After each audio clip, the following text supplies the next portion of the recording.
Itu dikasih apa, Mang? Adonan ah. Adonan. Terigu apa gimana tuh? Terigu ah. Terigu sama rose band. Tuh dikasih apa tuh? Bawang daun, sosis. Ini jualnya di mana, Mang? Di SDN 1 Durajaya. SDN 1 Durajaya. Iya.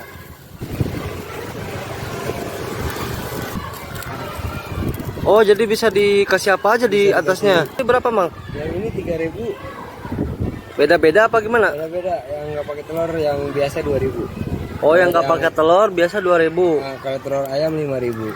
Telur ayam 5.000. Iya. Ini telur puyuh 3.000. 3.000 ya. Oh, Murah meriah. murah banget ya. Sekolahan, ah.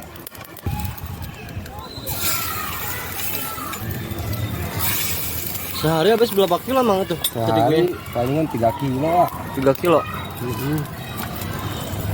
Jualan kayak gini awalnya gimana, Mang? Ini iseng-iseng aja.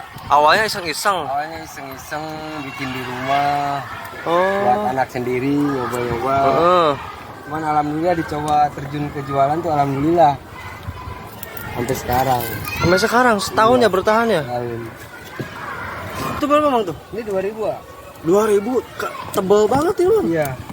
Setengah apa ya? Kenyang itu mah ya. Ada. Kenyang ini mah porsi 2.000 juga. Alhamdulillah.